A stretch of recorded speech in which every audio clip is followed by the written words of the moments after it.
It's important to understand what the 5G is doing and what they say it's doing. We're told on the IEEE beamforming document that this technology cooked your eyes like eggs in World War II.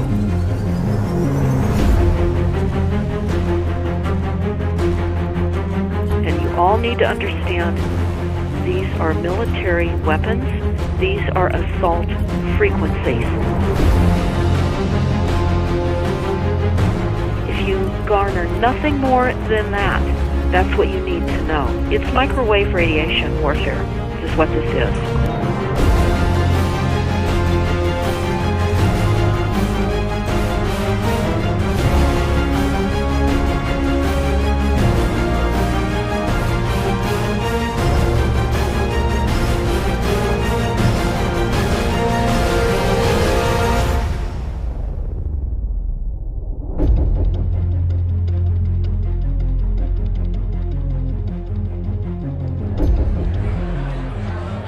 Ladies and gentlemen, please join me in welcoming to the National Press Club Federal Communications Commission Chairman Tom Wheeler.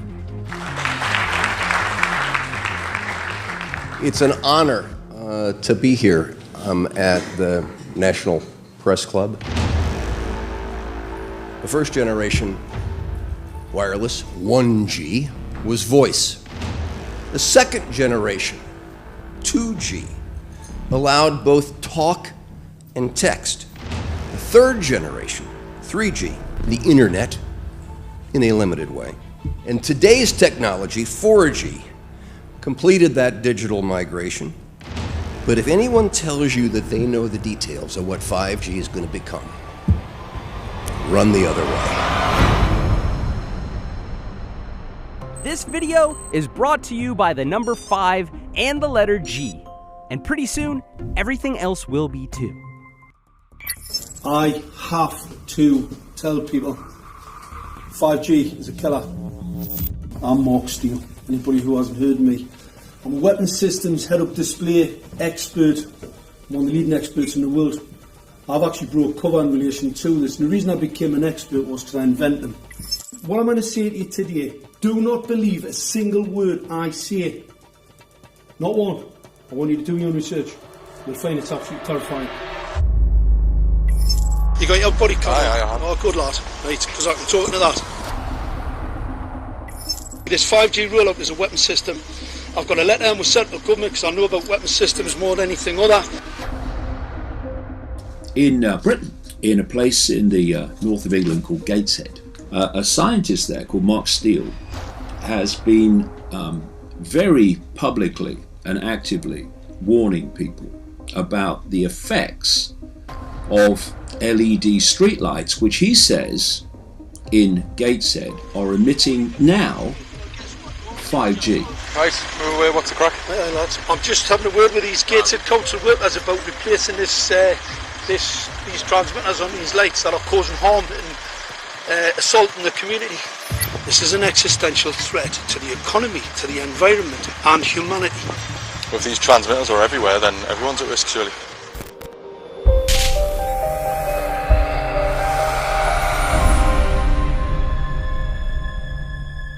There's a lot of confusion about what 5G is.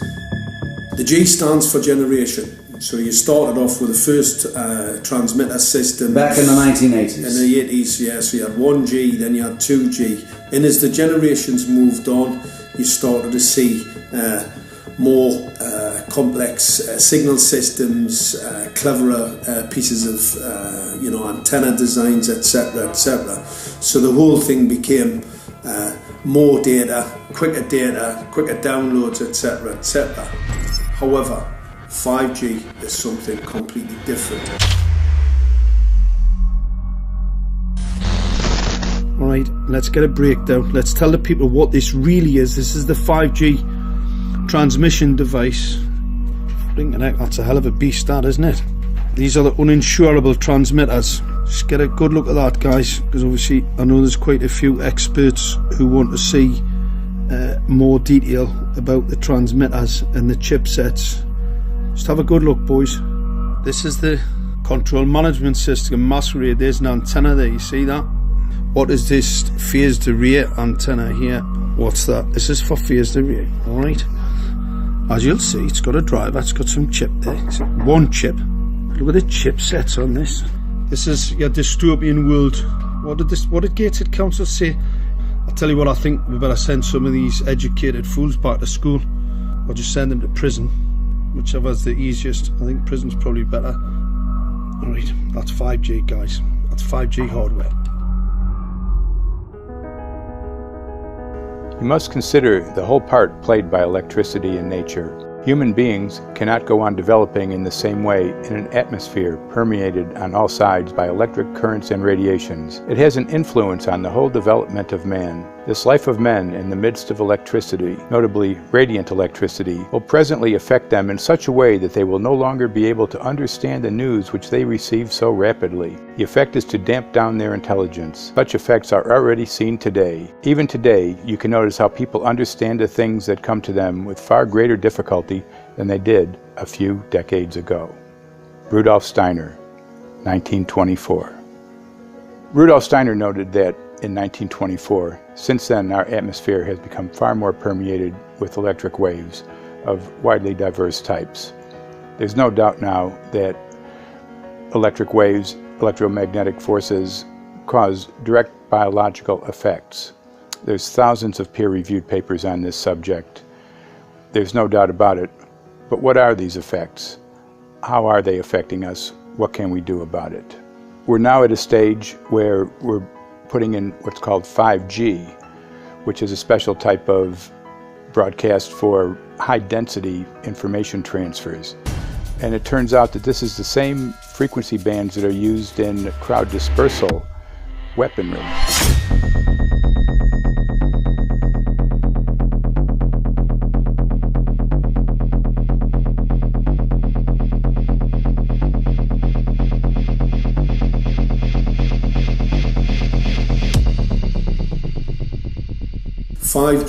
First and foremost, is densification. So it's significantly more transmitters at close proximity to a human, and it is also a sophisticated, illegal, unlawful transmitter. What I mean by that is it is a high gain dielectric lens antenna, and what that allows 5G transmitters to do is to 3D map its environment in your home. The 868 megahertz frequency is specific for battlefield interrogation systems, so sub-gigahertz. It allows the signal to travel through concrete brickwork with ease, and it can actually data gather. It is a target acquiring system. Phased array is basically radar off the battlefield. It is extremely good at identifying targets and being able to lock onto targets. And not only that, it can specifically target you as an individual. So any judge sitting on an interesting case, let's say, any lawyer, any barrister, anybody doing any work that is potentially controversial, your life could be at threat. So the antenna design that you currently have on top of these LED street lights, masquerading as a control management system, it basically battlefield interrogation equipment. The first phased array unit was actually called Mammoth, used by the Germans during the Second World War to identify Allied aircraft. Obviously things have moved on significantly since then.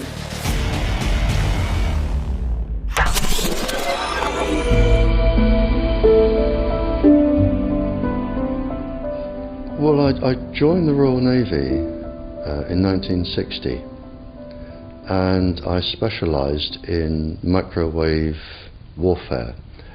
Radar, obviously, which uses microwave, but they don't just teach you radar, they teach you all about microwaves and other uses. So I understood about microwave warfare and how it can damage people, how it can harm people. Microwaves then were used as weapons, as they are today. It is a perfect stealth weapon, and when governments don't like a group of people, For instance, the ladies who protest at Greenham Common in England about the American missile base they camped, they were microwaved. We microwaved Catholics in Northern Ireland to make them sick. It goes on all over the world. And it's a weapon that you don't know you're being targeted, because the dose is very, very low, which is actually more dangerous than a high dose. It's very, very low, and it may take a year or two, but you can cause neurological damage and cancers with low-level microwaves, and you can make all your opponents sick. It's a perfect weapon for a government. Our impulses are being redirected. We are living in an artificially induced state of consciousness that resembles sleep. Their intention to rule rests with the annihilation of consciousness. We have been lulled into a trance. They have made us indifferent to ourselves, to others. We are focused only on our own gain.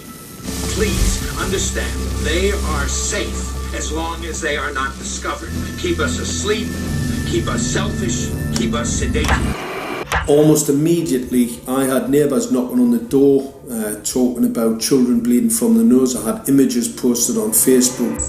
And one neighbour in particular came to my door and mentioned the fact that since the LED street lighting had been installed, she was bleeding from the nose every single night.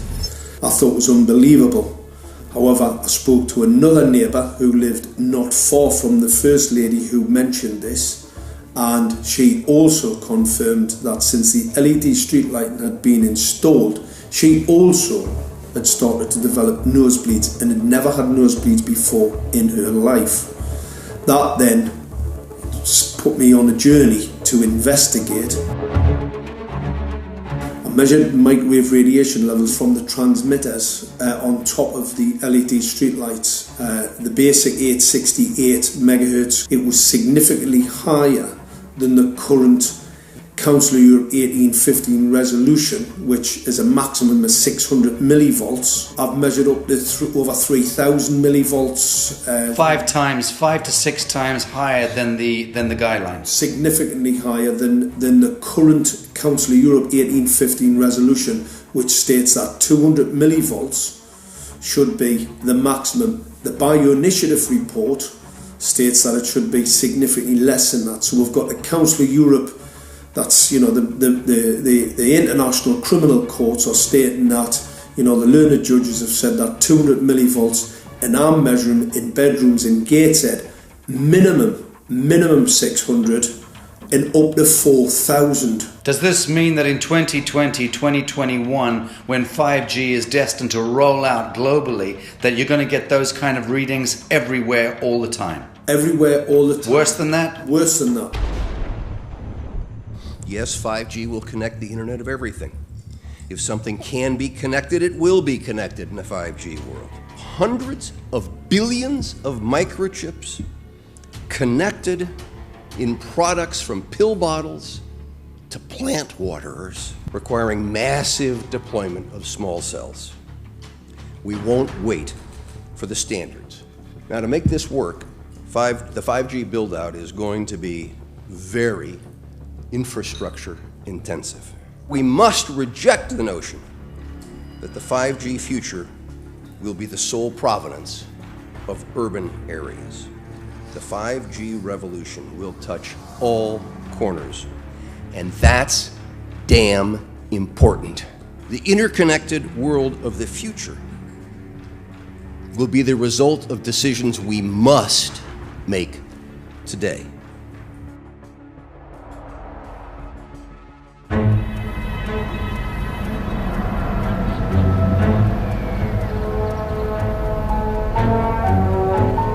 The main issue before us today is Senate Bill 637 and Senate Bill 894, the former by Senator Hugh and the latter by Senator Knopf.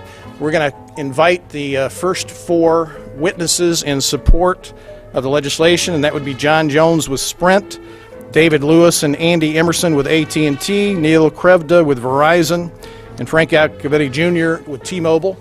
So be straight with me. Is it true? It could be. No, well, very few cases. There was an unfortunate incident out in Iowa. Look, gentlemen, practice these words in front of the mirror. Although we are constantly exploring the subject, currently, there is no direct evidence that links cell phone usage to brain cancer.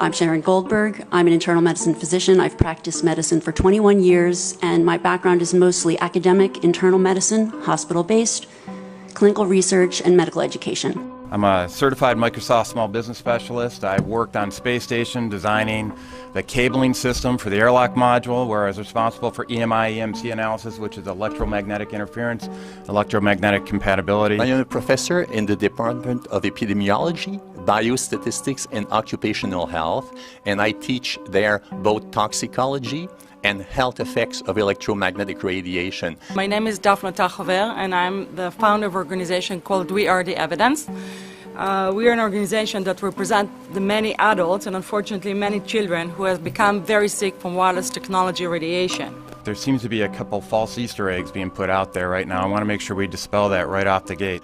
The effects of wireless on health scientifically are very, very clear. So it's always pushed back to the definition of an acceptable level of radiation. And that's what this is, by the way. This is about radiation. Wireless radiation has biological effects, period. My name is Dr. Angie Kolbeck. I've been reviewing the studies showing the impacts of wireless radiation on our health, and there are now thousands of studies showing the following adverse health impacts to wireless radiation: cancer, oxidative damage, DNA damage, DNA failure. Things like memory, dizziness, anxiety, brain fog. Headaches, nosebleeds, cognitive problem, exhaustion. We have evidence of DNA damage, cardiomyopathy, which is the precursor of congestive heart failure. Short and long-term memory loss, decreased attention spans, lower reaction times, even involuntary contractions of muscles causing misalignments of spines and jaws. Breast cancer. We suddenly have breast cancer in women who have no DNA predisposition. Disrupted immune function and change in stress proteins, reproductive and fertility effects. There are dozens and dozens of studies that show beyond any doubt what this radiation is doing to our sperm. Now, if you take the cell phone out of your pocket, the sperm will recuperate within 3 to 4 months. What would not recuperate would be the damage to the DNA of the sperm. That is irreparable. The wife of the ex-governor of Indiana was diagnosed with glioblastoma. Same brain tumor Ted Kennedy had and John McCain had. Did you look at John McCain's scar? This is a cell phone brain tumor. LeBron James, one of our sports people, had a salivary gland tumor. That is another cell phone tumor. You didn't hear about it because immediately after that was discovered, he was paid by Samsung to become their spokesperson. We are seeing increases in brain tumors.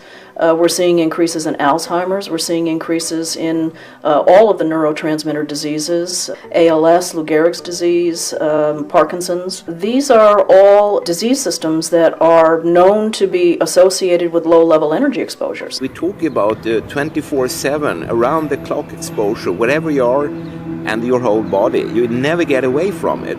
And it seems from our studies that maybe your immune system can cope with for a time, but it will deteriorate. Then the irradiation will definitely damage cells at a deeper level, and the question is what will then happen?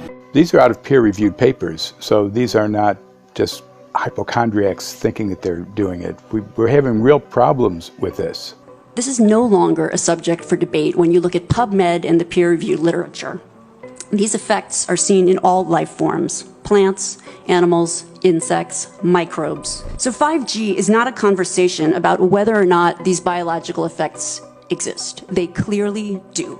There is scientifically evidence that is so strong that you can be certain that the standards used by the FCC to manage health effects are wrong. We need to start measuring how much radiation are people being exposed to. before we roll out 5G, there are 4 kinds of electromagnetic fields that we know are harmful to human health. So radio frequency radiation, magnetic fields, dirty electricity, and electric fields, okay? Our exposure, any given person, and all humans are affected by EMFs. What is our exposure in a day? It's not one cell phone. It's cell phones, it's multiple wireless networks, it's smart meters, it's cell towers. It's this sandwich, and it all adds up. The data we're going to look at are all published science, testing results, or public standards. At the bottom end of the radiation scale of what's called power density, or signal strength, is the minimum level at which cell phones will work, which was found to be 0.2 billionths of a microwatt per centimeter squared. Pine needles were found to age prematurely at 0.000027. At short-term exposures of 0.05, children aged 8 to 17 experienced headache, irritation, concentration difficulties, and behavioral problems. 0.1 is the Biobiology or Building Biology Guideline for extreme concern. 1.0 produced sperm DNA fragmentation and a decrease in sperm viability in vitro. Also at 1.0, the science shows the following bodily effects can occur: headaches, dizziness, fatigue, insomnia, chest pain, difficulty breathing, and indigestion. 2.5 saw altered calcium metabolism in heart muscle cells. 4.0, changes in the hippocampus affecting brain memory and learning. And at 6.0, DNA damage in cells. So, where are smart meters on this list? Electrical Power Institute in December 2010 measured a single Itron smart meter with pulses up to 7.93 microwatts per centimeter squared. Our own testing indicated approximately 8.0 with 1 meter. These tests are at a close distance, approximately 1 foot away from the meter, but an infant's crib could be just as close on the other side of the wall where the meter or bank of meters are installed. Even though there are all these known health effects at levels far lower, Switzerland, Liechtenstein, and Luxembourg see fit to set the standard at 9.5. And China, Poland, and Russia, 10.0. This is the same level at which behavior has been altered, producing reflexes of avoidance following 30-minute exposures. A room of 12 smart meters, very common and even a conservative number in an apartment building, tested at 19.8 microwatts per centimeter squared. This is hundreds of times higher than levels which clearly indicate harmful effects. So, how can utilities and governments get away with forcing these devices on everyone? This is how. In Canada and the US and several other civilized countries, the safety limit is set at 600 to 1,000 microwatts per centimeter squared. This so-called safety limit is literally tens of thousands of times higher than levels which are known to damage health according to peer-reviewed published science.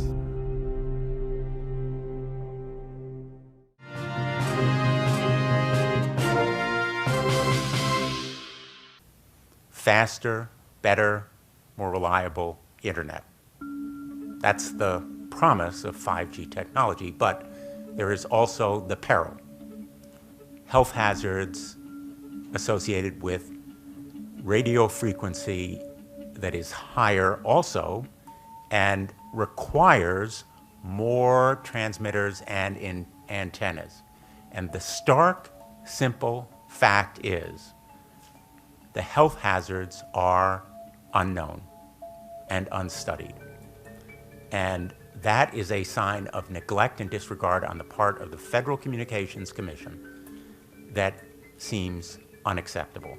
There have been no answers so far. The FCC basically has said everything's fine, but in order to reach a conclusion about the health and safety of this new technology, we need facts.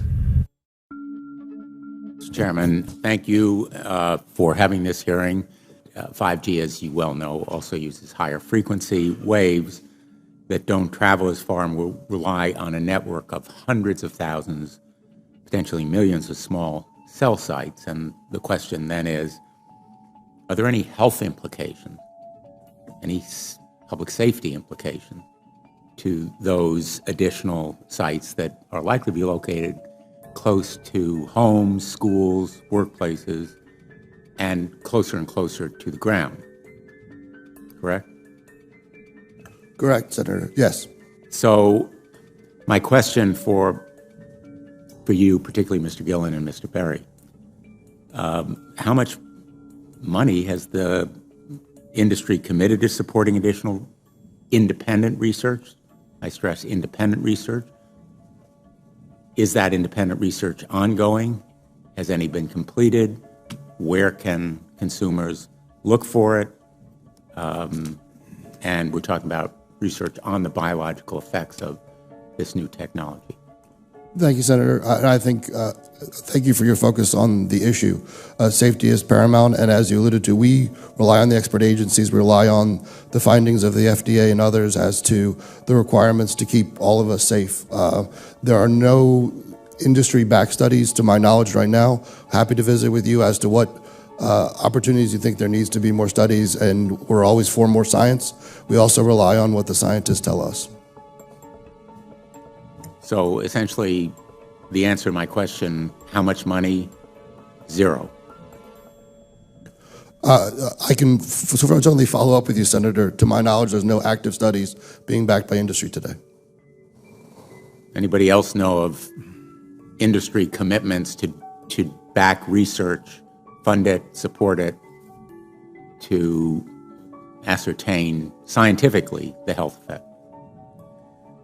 No, I'm not aware of any. So there really is no research ongoing. We're kind of flying blind here, so far as health and safety is concerned. Thank you, Mr. Chairman.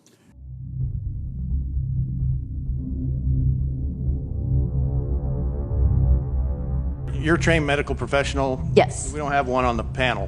What are we to make of the American Cancer Society, for example, telling us there's no evidence of harmful product? Many of these organizations have conflicts of interest. Very briefly, if you can, what do you mean by conflict of interest? One of the first things that you teach residents is that you always have to look at the funding. There's a tremendous amount of sponsored research by people who are hired to do studies to find no effect. And that's plagued this field in a number of countries. The radio frequency radiation work that we did was supported by Motorola. The relationship was really very cordial and very stress-free, but only up until we started generating data. These folks were very, very upset and began to talk about how are they going to handle this, what sort of spin can we put on this, what can we expect from this, and from that point on the relationship changed. What we saw was that Motorola began to exert more and more control over the work, telling us what to do, telling us how to write abstracts, what to say in the abstracts, what to say in the papers, how to do the work. No, don't do this. Yes, do it this way. This was unacceptable. I had completed our study of DNA damage, and I submitted the final report to Motorola. They simply weren't willing to accept my interpretation of my study, my evaluation of my study, my knowledge of science at that point, and tried to urge me not to publish the study. Did you hear about people coming to you as far as having complaints about illness? We were made aware of health complaints following installation of smart meters, and we wanted to verify this using our field work. So I measured the field of about 30 different people while they stood 1 foot in front of the smart meter, and in every single case, the human energy field was obliterated as they stood in front of the smart meter. So in our first slides, what we see is normal cells, and the structure of the cells is intact and sound. This is what we would expect from a normal sample. So after 2 minutes of exposure in front of the smart meter at about 1 foot away, we see a totally different story.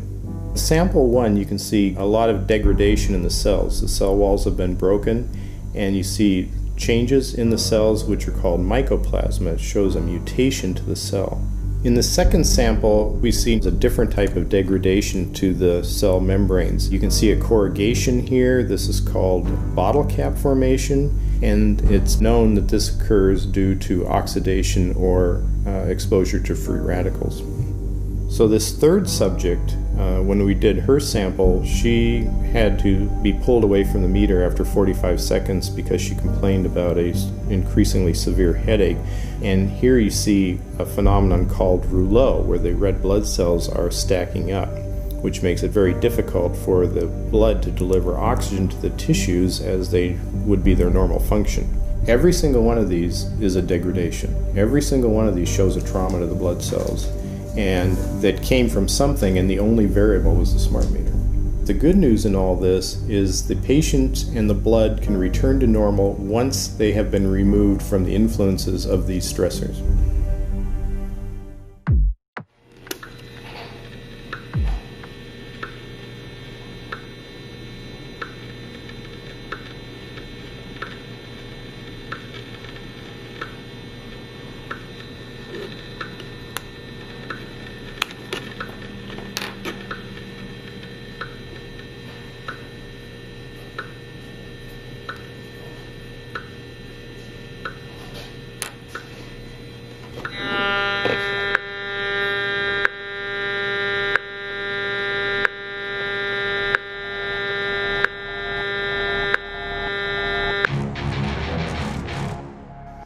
Some of the effects that we can look at, well, one thing is just our regular Wi-Fi, 2.4 gigahertz. That's in the same range as microwave ovens, which are also called radar ranges, because that is radar.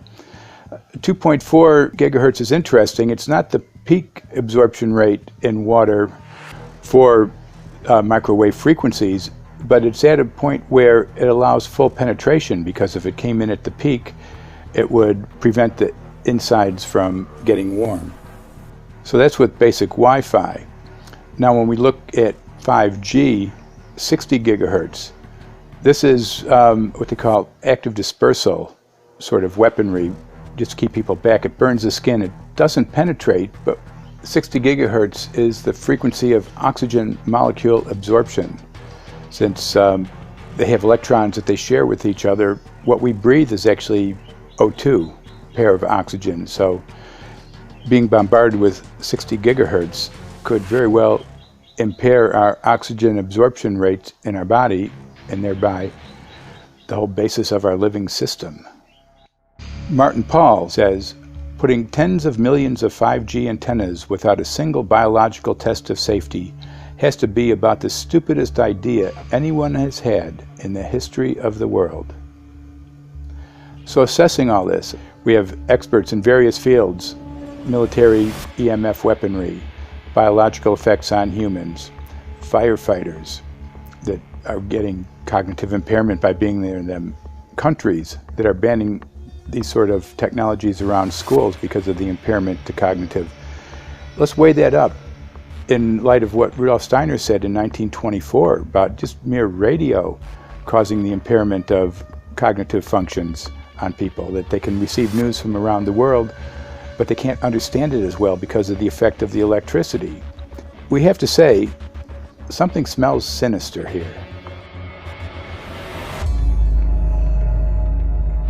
With the 5th generation, it's actually a whole new ballgame. It's not using the same technology. They're switching to military-grade millimeter wave technology. And when you look at this technology, I mean, if you go and look at DARPA reports, come and look at some of the patents that the United States military has put out on what they can do with psychological weapons, all sorts of things, crowd control, active denial, anything you can think of, this is what they can do with 5G. So any type of military application you can think of which has an electromagnetic base, they can do with 5G. And they're putting this out blanket across the population. Ladies and gentlemen, the President of the United States. Good evening, my fellow Americans. In the councils of government, we must guard against the acquisition of unwarranted influence, whether sought or unsought, by the military-industrial complex. The potential for the disastrous rise of misplaced power exists and will persist. We must never let the weight of this combination endanger our liberties or democratic processes.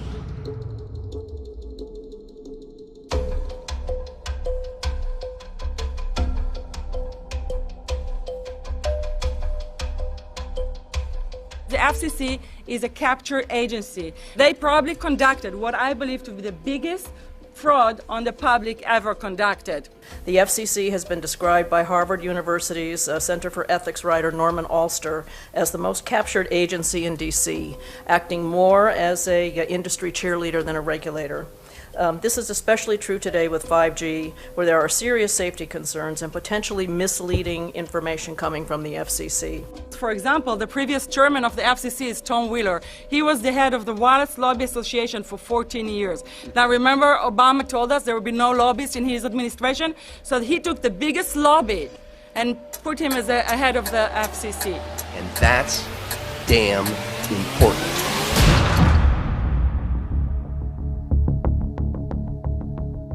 In 1993, the FCC started a rulemaking to adopt the IEEE regulations on this issue. IEEE is an engineer association.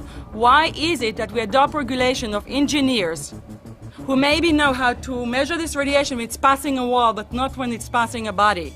All our health agencies objected it, saying that it makes no sense to adopt engineer association, that they had not even one biomedical person on their team. They are effectively indemnified against adverse health impact lawsuits when the acceptable limits are higher than the limits actually shown to show harmful health effects. The FCC guidelines were developed for short-term exposures, 6 minutes, 30 minutes, depending on it's a phone or an outdoor exposure. And they have absolutely no connection to the biological effects that have been very clearly summarized in the Bio Initiative. So as you can see, there's a number of individuals in this room today that have serious concerns about this as regards to their health. If one of your companies decides to put one of these small cells up at a pole that's within, say, 50 feet of one of their houses, what recourse do they have to say, is there a way to move it somewhere else? There's language in the bill so that the authority can require the applicant to come forth with certification of compliance with the FCC's rules related to radio frequency emission. Remember that denial of request or denial permit request that you can put in?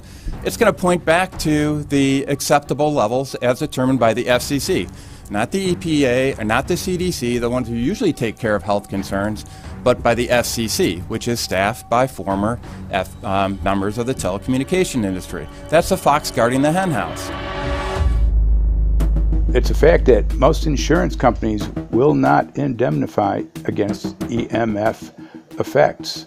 Telecom companies around the world are warning their investors of potential major costs due to real or alleged risks of EMF pollution from their products. Interestingly enough, they're warning their investors, but they're not telling their customers. They're basically keeping it quiet because that's where their money comes from. So we're using technology that could be very potentially harmful to us, and the investors know it. But their only worry is that they might lose money, not that our health might be affected. First of all, I think what you should really think about is why is it that they're not insured? It's not that they chose to be self-insured. They're actually rejected by the insurance company from being insured because they understand the risk. And so the insurance companies, the big insurance companies, will not insure the telecommunications? So there's insurance companies, and then there's what's called secondary insurance companies. Secondary insurance companies are the insurance companies that insure the insurance companies. So in an event, an insurance company, let's say I insure Verizon, and it may not be able to meet the claims, then the secondary insurance company is kicking in. Like Lloyd's of London. Sorry? Like Yes, Lloyd's of exactly. London. So two leading ones would be Lloyd's of London and Swiss Re. Both told the insurance company not to insure the wireless industry, and this is why they're not insured. And that should give you a hint. Now, this is exactly why they have to prevent a lawsuit. And how did they prevent lawsuit? That goes back to Section 704.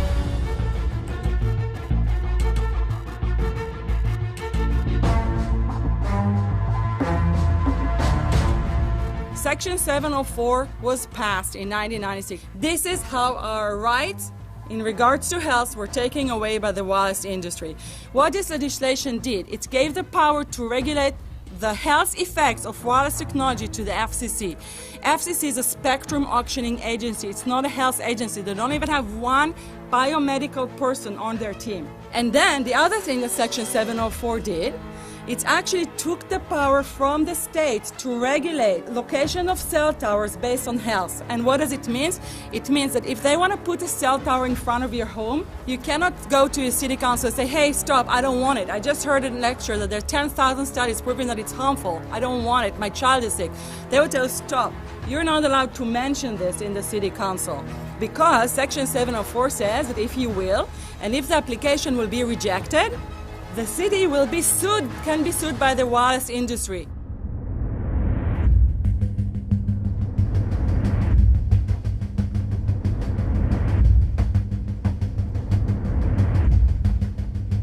A major U.S. government study on rats finds a link between cell phones and cancer. Very first government study linking the radiation from cell phones to cancer. 2-decade, $30 million federal study out today found there is some evidence of a link between cell phone radiation and brain cancer. Professor, what is the NDP? I've heard that study several times. NDP is what? So it's a $25 million study on the rats and mice that was supposed to demonstrate that there were no effects of radiation below thermal.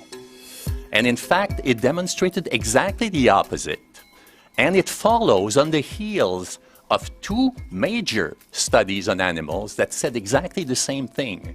And that study was designed perfectly to make sure that it cannot be challenged, that there will not be any doubt. That's why it took them 14 years. That's how they prevented discussion of health. And why do they want to prevent discussion of health if there's no problem with health? Simply put, FCC is completely unprepared, unable, and possibly unwilling to oversee 5G for safety, even as it barrels toward us. They are falling back on tired definitions and panaceas long since disproven by science. To make matters worse, recent FCC rulings and numerous industry-friendly bills passed at state and federal levels between 2016 and 2018 removed the last vestiges of local and state review over infrastructure siting, just when we need it the most. When those first studies were performed years and years ago, nobody knew about the importance of the microbiome, the role of the microbiome and the immune system, and even less the role of the microbiota inside our brains, that is, the microbes that are normally resident inside our brains, whose influence on brain function is nothing but immense. And you may think, well, who cares about the microbes? The less microbes we have, the better it is. Well, we know by now that this is not absolutely the case, because microbes are truly essential for the development and function of all our organs and systems. Our immune system is based on the microbes we have in our gut. And our brain also has microbes that influence its function. In tests, it's been found things like mold. If you grow mold inside a Faraday cage, it'll grow one way, and then even if the electromagnetic fields are around, take the Faraday cage away and some sort of 600 biotoxins are developed within the mold because of the effects of the EMFs upon it. Electromagnetic fields, even of weak quality, have an effect upon our microbiome, which is really essential to our whole being. This is going to eviscerate microbial DNA inside human beings, which is our effective operating system, number one. So it may not impact human DNA in laboratory experiments right now, and they're saying it doesn't impact human DNA. But given that human DNA is less than 1% of the cellular DNA in the human body, the rest of the cellular DNA is microbial, and we know that this will eviscerate microbial DNA. So we're talking about a takedown of the operating system of human beings. Exactly. I couldn't have put it better myself.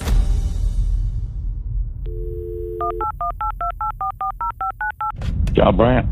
Morning, Mr. Brandt. Wow, this is Amanda from Virginia. Hi, how are you? Hi, I've been trying to get a hold of you for months now. You guys are covering up chemtrails. No, we are not covering it. We have no reason to cover up chemtrails. Of course, you have every reason to cover it up. Every reason. It's called What losing your reasons job. would that be? Oh, well, you personally, you would lose your job if you were to reveal anything to me, and it's probably unsafe for you to even be speaking about this, considering the types of individuals you work for. It's not unsafe. It is unsafe. There's no problem with us talking on, you're a citizen, you're making a complaint. Oh, Lord have mercy on myself. It's a complaint in an area that we don't have authority to regulate.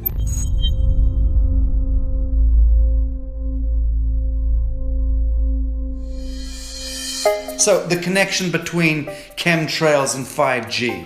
It's all interconnected. The metallized particulates that would allow the 5G phased array, so basically the radar that would allow it to be able to identify you, so it can watch you, it can identify you in your own home 24 hours a day, 7 days a week. For the last X amount of years, we've been through chemtrailing, and that is now the cat is out of the box. We've had these nanoparticulates raining down on humanity for years now, impregnating our bodies, by best accounts staying inside our bodies. Those nanoparticulates, what you're saying, are building up a kind of a phosphorescence glow capability so that we can be flagged up in our homes, behind concrete and steel, inside bunkers, in the basement, doesn't matter where you are. The 5G will be able to now triangulate, map and read you, because you as a living being are impregnated with these nanoparticulates, which are acting as a kind of transmission and reception technology. It's exactly, absolutely exactly.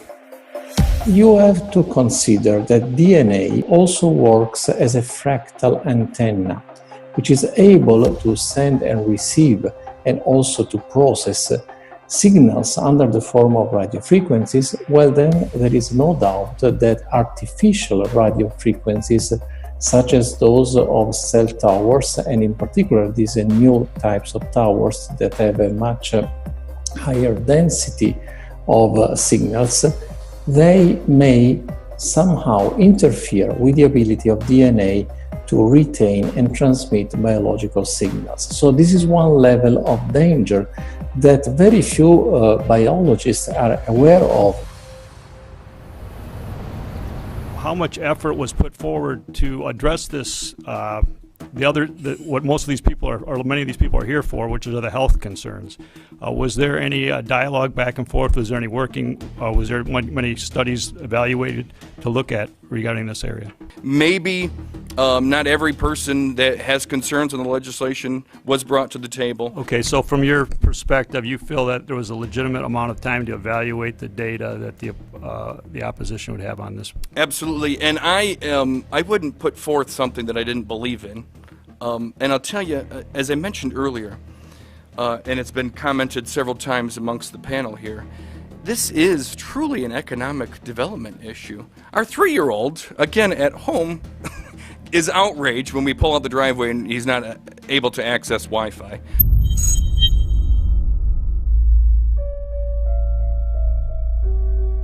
I think anyone who puts Wi-Fi into a school should be locked up for the rest of their life. I really do. I think they're not fit to walk on the surface of this planet because they haven't looked at the research, and whatever incentive they have, it is not worth the genetic problems that parents are going to face with their children when they're born. France has banned Wi-Fi in nursery schools and put warnings out for regular schools because they're finding there's impaired learning capacity in children when they're around Wi-Fi. And they have to put up warning signs where they put Wi-Fi transmitters. When I got sick and I learned that they're putting Wi-Fi in the schools in Israel, I was very sick at the time, but I could not tolerate the thought that children in the schools will become as sick as I have. And after a few months of correspondence, I submitted a Supreme Court case in Israel to ban the use of Wi-Fi in the schools and replace them with wired network. The 4 top diseases that kill our children, our young adults right now, are brain tumors, thyroid cancer, testis cancer, rectal cancer, everywhere we put our cell phones. And a lot of our children are sick and they're being misdiagnosed and mistreated because the wireless industry has put billions and billions of dollars in the past 30 years to mislead the public as to the health effects and keep the public uninformed. We are performing an experiment on children. We are exposing children to microwave radiation for 6 hours during every school day. We have had absolutely no studies looking at the long-term effects of this radiation on young people or even on adults. A considerable amount of research shows that developing brains and bodies of children are much more affected than adults. And there are clear indications of a link between increased electromagnetic fields and autism spectrum disorders. We took 10 autistic children and went back to the sleeping location where the mother was when she was pregnant with that child and compared it with the sleeping location of a mother that gave birth to healthy children. We had 10 mothers in that group, 10 mothers in this group, and in the group of the autistic children, we found that the measurements that we got for the microwave exposure was elevated compared to the group of children that were normal. The fetus is affected. The exposure to man-made electromagnetic fields has become the first factor that could be isolated ever in autism that could predict autism. The fifth generation of wireless technology, or 5G as it's being rolled out worldwide without safety testing. Let me say that again, without safety testing. And how we've got scientists and doctors and environmental organizers saying, stop this. Because in terms of the effects of wireless radiation, the science is in. Wireless radiation can lead to cancerous heart tumors, brain tumors, DNA damage. Wireless radiation is linked to infertility, to autism, Alzheimer's, and more. And guess what? All the effects that I just listed, those are some of the effects that are known according to the technology that's being seen today. First of all, you have to know that we know that the other EMFs that we're exposed to are already known to be health risks. And basically that 5G, because of the frequency that's going to be used and because of the extraordinarily high pulsation levels that will be used, is a much bigger threat to our health than the things that we already have, which are very substantial threats to our health. We're not just talking about the intensity. We're talking about the frequency and the very high level of pulsations. There's a huge literature which shows that pulsed EMFs, EMFs that pulse up and down very rapidly, are in most cases much more biologically active than our non-pulsed EMFs. Every single wireless communication device communicates via pulsations, but the industry completely ignores this issue. The problem with 5G is that they're planning to put out tens of millions of these antennae all over the place without doing one single biological safety test. Are you implying possibly that we, the consumers, are the guinea pigs since they haven't really done tests to see the effects in a smaller setting? I mean, that's not an implication, it's a statement. We are, yes. Cancer is not the main concern that I have. I'm really concerned about sperm count and about effects on pregnancy. How many of you know that 1 in 6 American couples is unable to have a child when they want to? How many of you know that last year the birth rate in this country dropped the most that it ever has in recent history, 3% in a single year? People look at the sperm, and people use cell phones, and the sperm, usually sperm swim, and they swim straight. But if you expose them to radio frequency, mobile phone waves, they swim in a circle. Studies have been done here in Australia, taking sperm from healthy men. And one test tube gets exposed to cell phone radiation, and one test tube is not exposed to mobile phone radiation. And then the results are evaluated. And this is a measure of vitality. We measure how well the sperm swim. This is a measure of motility. This is a measure of mitochondrial DNA damage. They have 3 times as much damage on their DNA if they have been exposed to mobile phone radiation. The data on that are rock solid. Cell phones can damage sperm quantity and quality. Your embryo, your uterus in the fetus, where your child is developing for the first 100 days, in the ovaries, the eggs do not have that protection. So they are at maximum risk from radiation. And for the first month or so, you wouldn't even know you were pregnant. You wouldn't even be taking precautions. That is the main danger area. So you give birth to a daughter,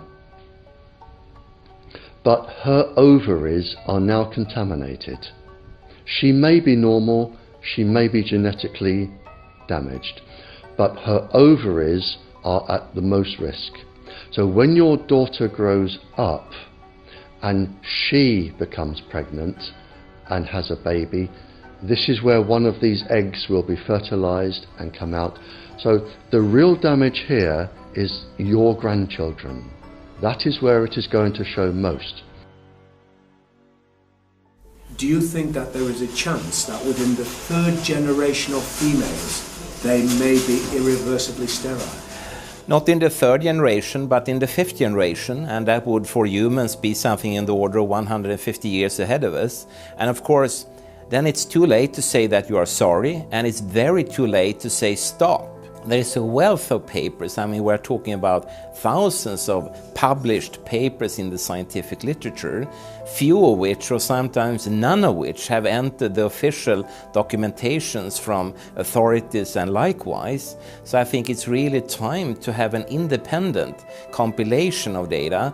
Such was done at August 31st, 2007 in the form of the Bioinitiative report, of which I was one of the authors.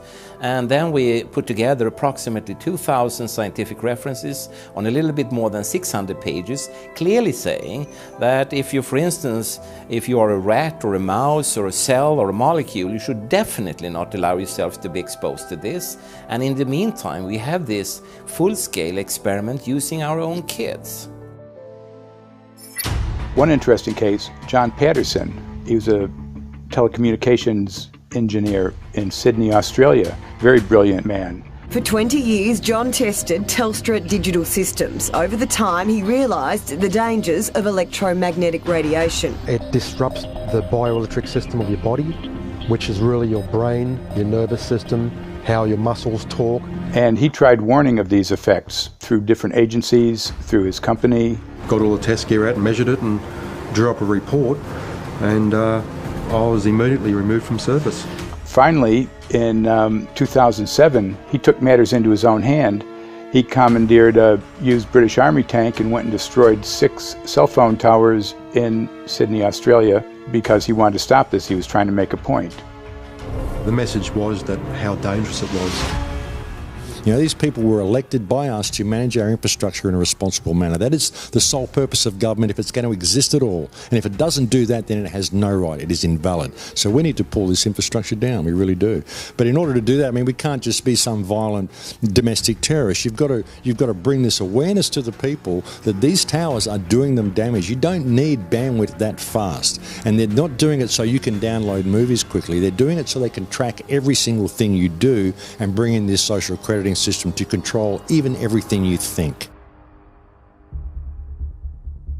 There's a story about a lady called Claire Edwards. She was a United Nations staff member, and she was warning of the potentially catastrophic dangers of 5G technology. I took the issue to the UN Secretary General, Antonio Guterres. He is a physicist and electrical engineer, and lectured on telecommunication signals early in his career, yet asserted to me that he knew nothing about the dangers of 5G. Current public exposure levels are at least 1 quintillion, that's 18 zeros, 1 quintillion times above natural background radiation, according to Professor Olle Johansson of the Karolinska Institute in Sweden. The highly dangerous biological effects of EMFs have been documented by thousands of studies since 1932, indicating that we may be facing a global health catastrophe orders of magnitude worse than those caused by tobacco and cigarettes. 5G is designed to deliver concentrated and focused electromagnetic radiation in excess of 100 times current levels in the same way as do directed energy weapons. There is currently an international appeal signed by 237 EMF scientists from 41 nations urging the UN and particularly the WHO to exert strong leadership in fostering the development of more protective EMF guidelines, encouraging precautionary measures and educating the public about the considerable health risks, particularly the risks to children and fetal development. Sorry, because we are talking with someone that is a little bit ignorant on these things. If you're talking to the Wi-Fi systems, I become worried because I put those devices in my house. I will have to, I confess my ignorance on this. We will have to, but I'm going to raise this with WHO, which I think is the organization that might be able to deal with it properly, because I must confess I was not aware of that danger.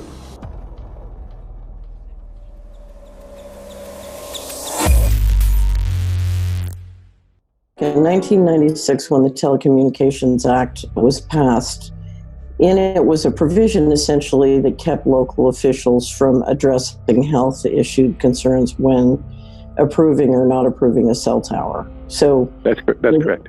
But then something new is happening. We've talked a lot about it on the Solari report, thanks to Jason Bowden-Smith and his website EMF Warriors. But this is new. This is very, very new. So you're basically, sending out an appeal on something that in one sense hasn't happened yet. This is not just an incremental change. This is a big step up. It's a sea change. An onslaught's not an improper word. It's a bombardment. So instead of a cell tower 1 mile or 2 miles from you and you still have cell phone service, we're going to have antennas every block, and some poor soul is going to have one mounted to a utility pole maybe less than 20 meters from their home. So this kind of, invasive bombardment with this many antennas, just in 1 square mile, if you do the math, 1 per block and 16 blocks per mile, that's about 250 antennas per square mile. The millimeter wave is untested. Former FCC Chairman Tom Wheeler openly said that they don't plan to test. We won't wait for the standards. And then our appeal also addresses the fact that there's a plan to roll out 5G through satellites in low Earth orbit. So 20,000 satellites, which will cover every square foot of the planet with a 5G signal. 6, 5, 4, 3, 2, 1. Night after night, politicians and other leaders were telling Americans that Sputnik revealed that we were at great risk. Not just our pride, but our security is at stake. If Russia wins dominance of this completely new area, well, I think the consequences are fairly plain. Probable Soviet world domination. We choose to go to the moon in this decade and do the other things, not because they are easy, but because they are hard. Because that challenge is one that we're willing to accept, one we are unwilling to postpone, and one we intend to win. Welcome, everybody, to the White House. This is White House 5G Summit. My name is Justin Clark. I'm the Director of Public Liaison, and we are thrilled to have you here today. Really happy to be joined by a lot of leaders in industry, members of Congress and the Senate, White House leaders on this, and people from the FCC. Before we start, one, we are government, so don't assume we know anything, okay? I do agree. I don't know anything.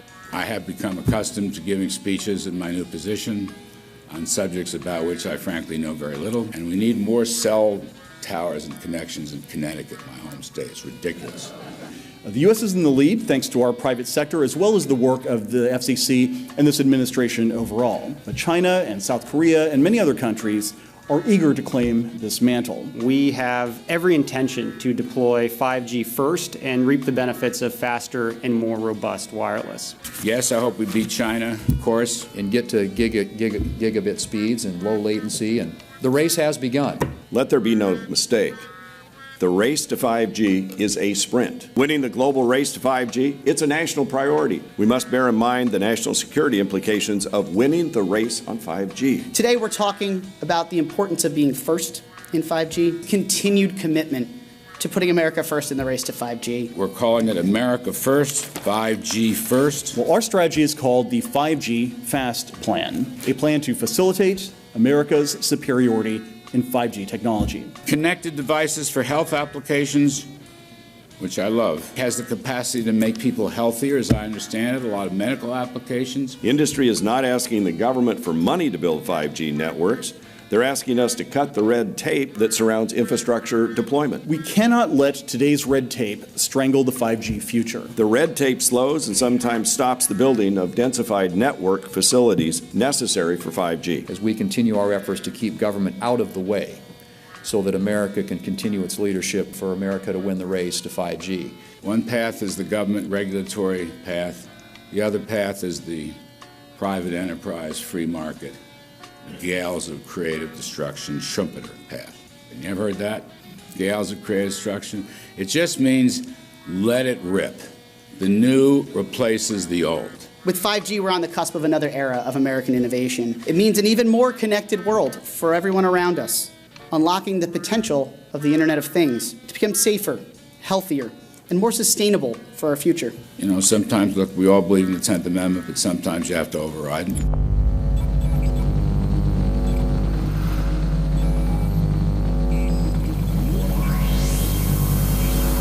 By the way, the 1996 bill permits that kind of override. We're not here to be completely heavy-handed, but sometimes you got to do what you got to do.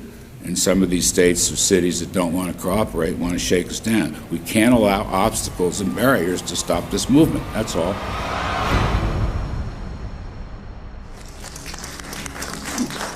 And this happened in Canada. I mean, there were some activists I was working with up there that said, well, you know, we won a victory. We got the Public Utilities Commission to allow us to opt out. And I said, boy, that's divide and conquer. They just got rid of the people that were raising hell.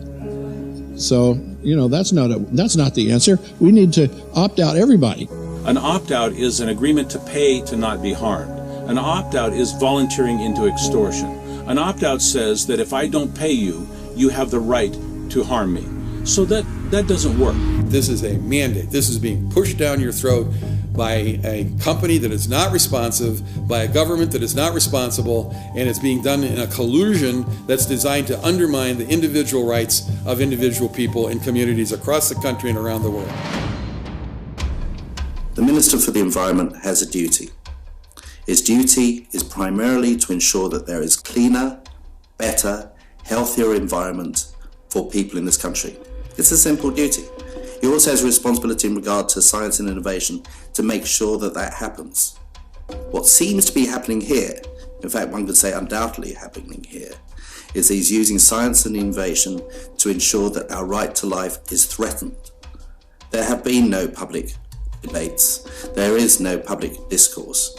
There are no public disclosures as to why, when, how, what is going on in regard to 5G.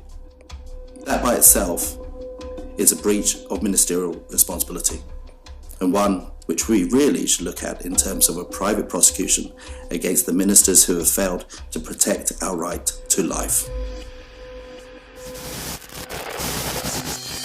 Okay, smart technology, smart meters, smart cars, not that smart, huh? What does smart mean? Anything that has smart attached to it, secret militarised armaments in residential technology. That's where smart came from. And smart, every bit of technology that you see today has all been developed for either some type of battlefield, some type of intelligence gathering system, and obviously these developments have to be commercialised, and people have actually took them into their homes.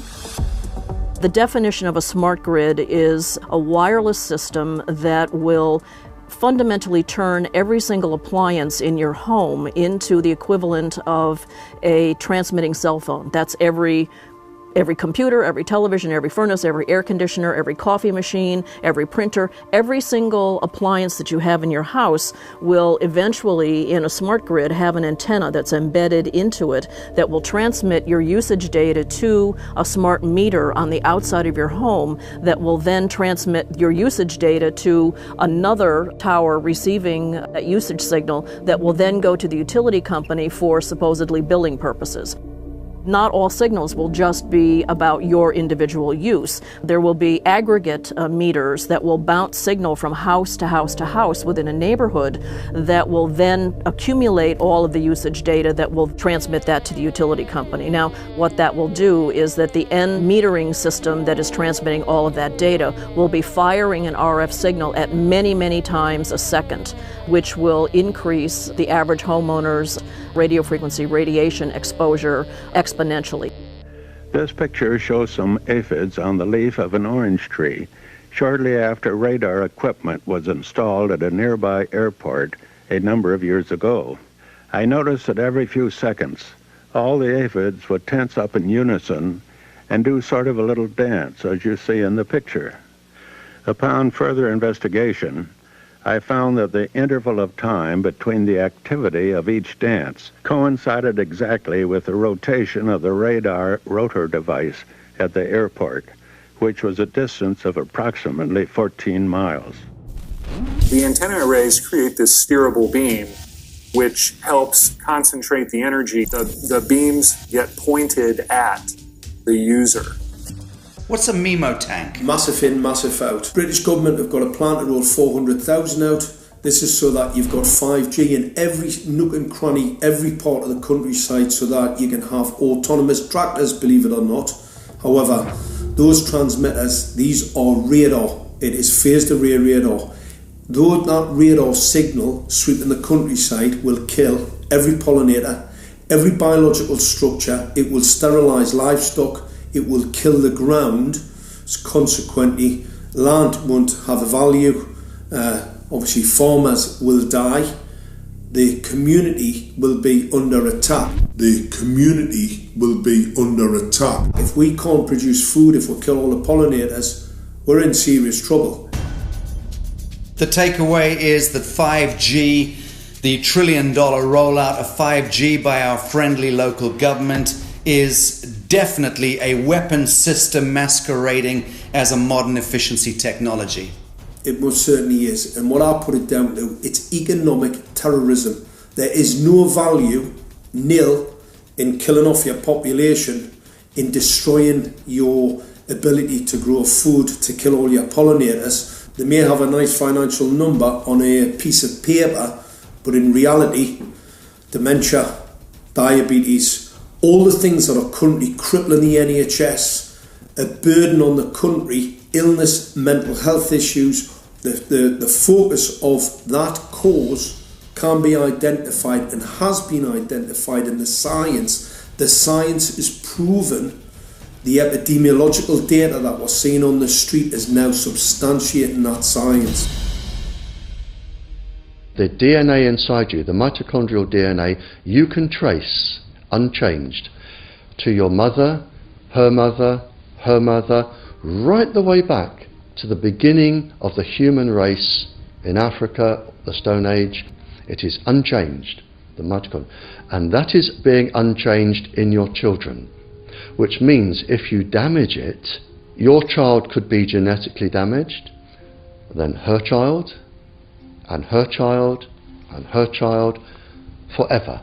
You are condemning the future generations of every single child. There is, however, a light at the end of the tunnel, or there is some ray of hope. Thanks to the principles of biological quantum entanglement that we have learned how to exploit in the field of biology and medicine, now we can transfer the information from the microbial DNA to the human DNA.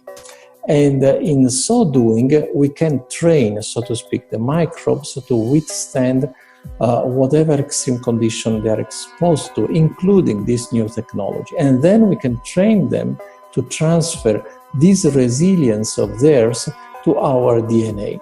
So let's say that there are good reasons to be worried about the introduction of these new technologies, but fortunately, since the knowledge in the field of quantum biology, in the field of microbiome medicine is advancing as fast as potentially harmful technology, then we can exploit this knowledge to protect ourselves from any real potential or perceived danger from these new technologies. I've met with molecular and cellular biologists, with blood microscopists, with weapons development experts, frontline activists and researchers, and all the stories I'm hearing from these experts and pundits leads to the same thing. 5G is almost certainly the end game. It is an extinction event brought into our homes, into our classrooms, onto the high street, into the very cells and DNA in our human bodies.